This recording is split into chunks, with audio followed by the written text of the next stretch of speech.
নমস্কাৰ বন্ধুসকল, আজি বহুত দিনৰ মূৰত আপোনালোকৰ মাজলৈ পুনৰ এটা ভিডিঅ' লৈ আমি আহিছোঁ। আজি আমি বনাইছোঁ মটন বিৰিয়ানী। আপোনালোকে চাওক ভিডিঅ'টো কেনেদৰে বনাওঁ। শেষত আকৌ পুনৰবাৰ লগ পাম। আৰু যদি আপোনালোকে ভিডিঅ'টো ভাল পায় তেন্তে লাইক কৰিব, কমেণ্ট কৰিব, শ্বেয়াৰ কৰিব আৰু কেনে পালে জনাব, এইটো কমেণ্টত জনাব।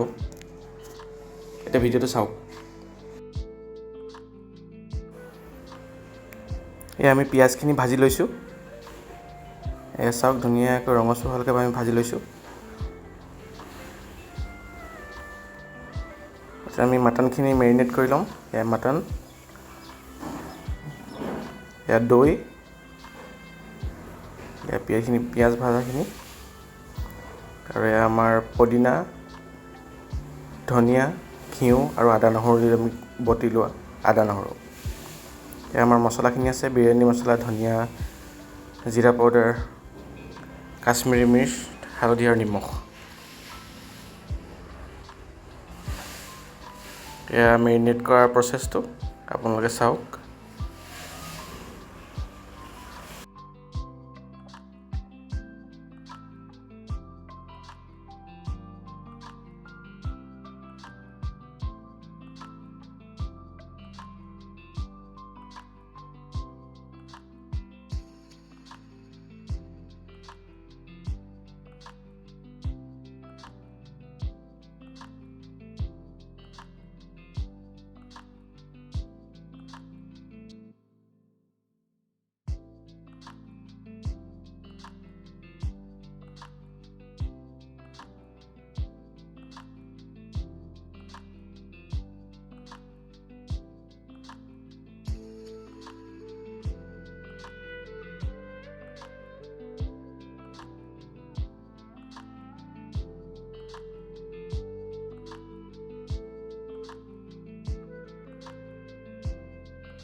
এনেদৰে ভালদৰে মিহলাই আমি ফ্ৰিজত প্ৰায় ৰাখি থ'ব পাৰে, বহুত দেৰি, আপোনালোকে 1.5-2 ঘণ্টা ৰাখি থ'ব ধুনীয়াকৈ।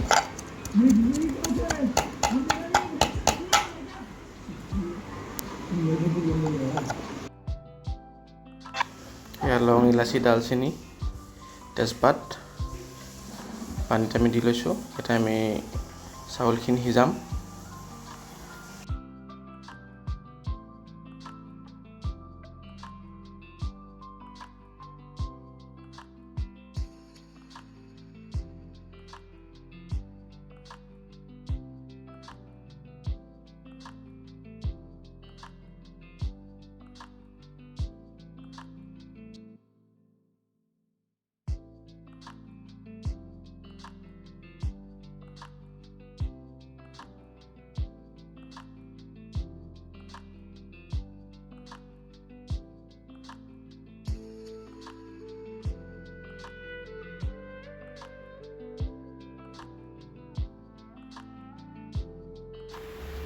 ইয়াতে আমি মাংসখিনি কুকাৰত বনাম।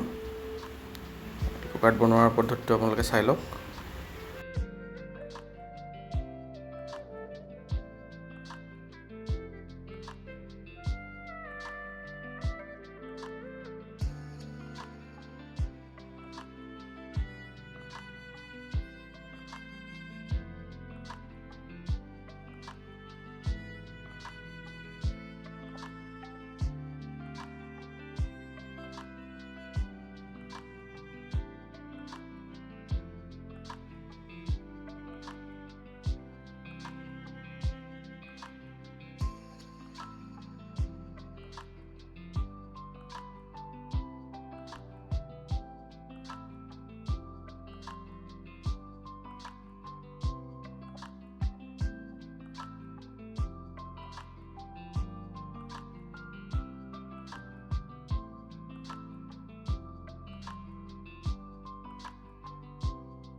কুকাৰত 3টামান চিটি মৰাই দিব লাগিব। এতিয়া মাংসখিনি ধুনীয়াকৈ সিজিব।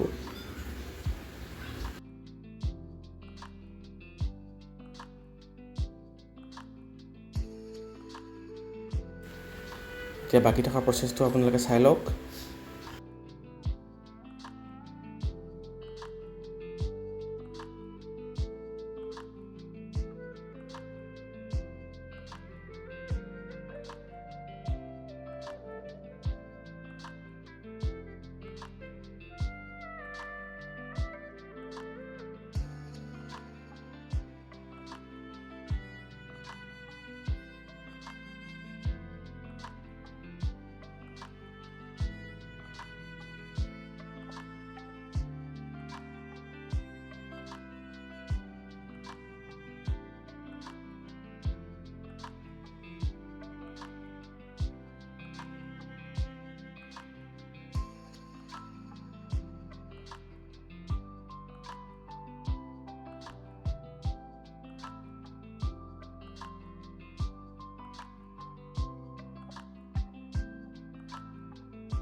এতিয়া লেয়াৰিংখিনি কৰি লোৱাৰ পাছত 15টা চিটি মৰাব লাগিব।